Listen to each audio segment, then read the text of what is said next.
मित्रांनो, कल्पना करा, सुमारे 100 वर्षांपूर्वी असा एक महान विचारवंत होता ज्याने फक्त भारताचा समाजच नाही तर जगाचं राजकारण, व्यवस्था आणि भविष्यातील काही खोलवर समजून घेतले होते. तो व्यक्ती दुसरा तिसरा कोणी नसून भारतीय संविधानाचे शिल्पकार, महान अर्थशास्त्रज्ञ, समाजशास्त्रज्ञ आणि दूरदर्शी नेते डॉक्टर भीमराव रामजी आंबेडकर हे होते. आज संपूर्ण जगाची नजर मध्य पूर्वेला लागलेली आहे. जेव्हा इराण, इस्रायल आणि अमेरिका यांच्यात तणाव आणि युद्धासारखी परिस्थिती निर्माण होत आहे, तेव्हा अनेक लोक पुन्हा एकदा डॉक्टर बाबासाहेब आंबेडकरांच्या त्या विचारांची आठवण काढत आहेत जे त्यांनी अनेक दशकांपूर्वी व्यक्त केले होते. पण प्रश्न असा आहे की खरंच बाबासाहेबांनी इराण आणि मध्य पूर्वेबद्दल काही भविष्यवाणी केली होती का, आणि जर केली असेल तर आज ती कशी खरी ठरताना दिसत आहे. तर मित्रांनो, आजच्या व्हिडिओमध्ये तुम्हाला इतिहास, राजकारण आणि भविष्य यांची एक अशी कथा सांगणार आहे की जी ऐकून विचारात पडाल की बाबासाहेब आंबेडकर किती दूरदर्शी होते. म्हणून हा व्हिडिओ शेवटपर्यंत नक्की पहा, कारण जसजसं आपण पुढे जाऊ तसतसं तुम्हाला समजेल डॉक्टर बाबासाहेबांना फक्त भारताचेच नाही तर संपूर्ण जगाचे महान विचारवंत का म्हटलं जातं. मित्रांनो, आमची तुमच्याकडे एक छोटीशी विनंती असेल, जर तुम्ही चॅनलवरती नवीन असाल तर चॅनलला सबस्क्राईब करा, व्हिडिओला लाईक करा आणि आपल्या मित्रांसोबत व्हिडिओ नक्की शेअर करा. तर चला मग व्हिडिओ सुरू करूया. तर मंडळी, सर्वप्रथम आपल्याला ही गोष्ट समजून घ्यावी लागेल की डॉक्टर बाबासाहेब आंबेडकर फक्त संविधान निर्माता किंवा सामाजिक क्रांतिकारकच नव्हते. खूप कमी लोकांना माहीत आहे की ते महान अर्थशास्त्रज्ञ व आंतरराष्ट्रीय राजकारणाचे जाणकारही होते. त्यांनी कोलंबिया युनिव्हर्सिटी आणि लंडन स्कूल ऑफ इकॉनॉमिक्स सारख्या जगप्रसिद्ध अशा संस्थांमधून शिक्षण घेतले होते.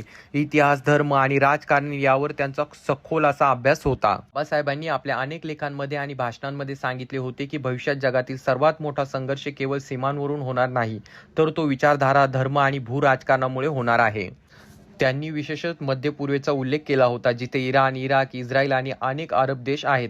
बाबासाहेबांचे मत होते की भविष्यात हा प्रदेश जागतिक राजकारणाचा केंद्रबिंदू ठरेल आणि येथे होणारा संघर्ष जो आहे संपूर्ण जगावरती परिणाम करणारा असेल. आता जर आपण आजची परिस्थिती पाहिली तर बाबासाहेबांची ही गोष्ट खरी ठरताना दिसत आहे. अलीकडच्या काळात इराण, इस्रायल आणि अमेरिका यांच्यात वाढलेला तणाव संपूर्ण जगाची चिंतेचा विषय बनलेला आहे.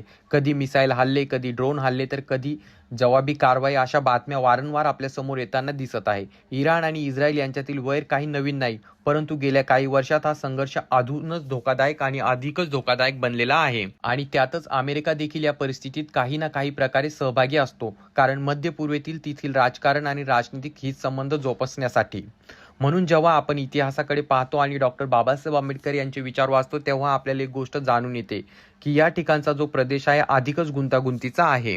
मंडळी, डॉक्टर बाबासाहेब आंबेडकरांनी जगातील अनेक धर्म आणि समाजांचा अभ्यास केला होता. त्यांनी असेही सांगितले होते की जेव्हा धर्म आणि राजकारण एकत्र येतात तेव्हा संघर्ष अधिक तीव्र होत जातो. मध्य पूर्वेतील राजकारण आपण हे स्पष्टपणे पाहू शकतो. इराण हा इस्लामिक गणराज्य आहे जिथे शिया विचारधारेचा मोठा प्रभाव आहे, तर इस्रायल हा ज्यू राष्ट्र आहे आणि या दोघांमधील विचारधारा आणि राजकीय संघर्ष आहे. बाबासाहेबांचे मत होते की जेव्हा भिन्न विचारधारा सत्ता आणि भूभागासाठी संघर्ष करतात तेव्हा तिथे शांतता टिकवणे अत्यंत कठीण असते. आज इराण आणि इस्रायल यांच्यातील परिस्थिती पाहिली तर बाबासाहेबांचे हे मत अतिशय योग्य ठरताना दिसते. आणि मंडळी, आणखी एक महत्वाची गोष्ट म्हणजे बाबासाहेब फक्त धोका सांगत नव्हते तर ते उपायही सांगत होते.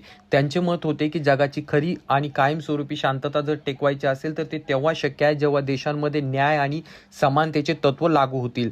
जर शक्तिशाली देश कमजोर देशांवरती आपला प्रभाव लादण्याचा प्रयत्न करतील तर संघर्ष कधीच संपणार नाही. आज मध्य पूर्वेतील राजकारणात आपल्याला हीच समस्या दिसते. मोठे देश आपल्या स्वार्थासाठी हस्तक्षेप करत असतात, त्यामुळे तणाव आणखी वाढत जातो. आता प्रश्न असा आहे की आज डॉक्टर बाबासाहेबांच्या विचारांना इतके महत्त्व का दिले जाते? कारण बाबासाहेब फक्त त्यांच्या काळातील नेता नव्हते तर ते भविष्य पाहू शकणारे महान विचारवंत देखील होते. त्यांनी भारताचं संविधान तयार करत असताना देखील भावी पिढ्यांसाठी मजबूत आणि न्यायपूर्ण व्यवस्था निर्माण करण्याचा प्रयत्न केला. त्याचप्रमाणे जेव्हा त्यांनी आंतरराष्ट्रीय राजकारणाबद्दल आपले विचार मांडले तेव्हा त्यांचा दृष्टिकोन अत्यंत व्यापक होता. ते फक्त भारतापुरते मर्यादित नव्हते तर संपूर्ण जगाची परिस्थिती समजून घेत होते. जर आपण बातम्या पाहिल्या तर इराण आणि अमेरिका यांच्यातील तणाव अनेक वेळा युद्धाच्या उंबरवट्यावरती पोहोचलेला दिसतो. इस्रायल देखील इराणला आपल्या सुरक्षेसाठी मोठा धोका मानतो. मिसाईल चाचण्या, अणु कार्यक्रम आणि सैन्य गठबंधन या गोष्टी हा संघर्ष आणखी गुंतागुंतीचा बनवताना दिसत आहे. तज्ञांचे मत आहे की जर हा संघर्ष मोठ्या युद्धात बदलला तर त्याचा परिणाम फक्त मध्य पूर्वेतच नाही तर संपूर्ण जगावरती होईल. तेलाच्या किमती वाढू शकतात, जागतिक व्यापारावर परिणाम होऊ शकतो आणि अनेक देशांच्या सुरक्षेलाही धोका निर्माण होऊ शकतो. म्हणून जेव्हा लोक बाबासाहेबांचे विचार वाचतात तेव्हा त्यांना वाटते की त्यांनी खूप आधी समजून घेतले होते की जगाचे भविष्य फक्त आर्थिक शक्तीवर अवलंबून नसणार, ते विचारधारा आणि राजकीय संघर्षावरतीही अवलंबून असेल. बाबासाहेब नेहमी सांगत असत, कोणत्याही समाजाला मजबूत बनण्यासाठी शिक्षण, न्याय आणि समानता सर्वात महत्त्वाचे आहे. जर जगातील देशांनी ही मूल्ये स्वीकारली तर कदाचित अनेक मोठे संघर्ष टाळता येतील. तर मंडळी, बाबासाहेबांचे जीवन स्वतःच संघर्ष आणि दूरदर्शितेचे प्रतीक होते. ज्या समाजात त्यांना भेदभाव सहन करावा लागला, तिथून त्यांनी आपल्या ज्ञान आणि परिश्रमाच्या जोरावरती जगातील महान विचारवंतांमध्ये स्थान मिळवले आहे. म्हणून आजही त्यांचे विचार फक्त भारतातच नाही तर संपूर्ण जगामध्ये आदराने वाचले जातात. जेव्हा आपण आंतरराष्ट्रीय राजकारण बाबासाहेबांचे विचार एकत्र पाहतो, तेव्हा समजते की महान नेता फक्त आपल्या देशासाठी नाही तर संपूर्ण मानवजातीच्या भविष्याचा विचार करत असतो. जर तुम्हाला ही माहिती रोचक वाटली असेल तर व्हिडिओ जास्तीत जास्त लोकांपर्यंत पोहोचवा, कारण इतिहास आणि महान विचारवंतांचे विचार आपल्याला वर्तमान समजून घेण्याची आणि भविष्य घडविण्याची प्रेरणा देतात. मित्रांनो, या विषयावर तुमचे काय मत आहे खाली कॉमेंटमध्ये नक्कीच सांगा. व्हिडिओ आवडला असेल तर लाईक करा, चॅनलला सबस्क्राईब करा आणि बेल आयकॉन नक्कीच दाबा.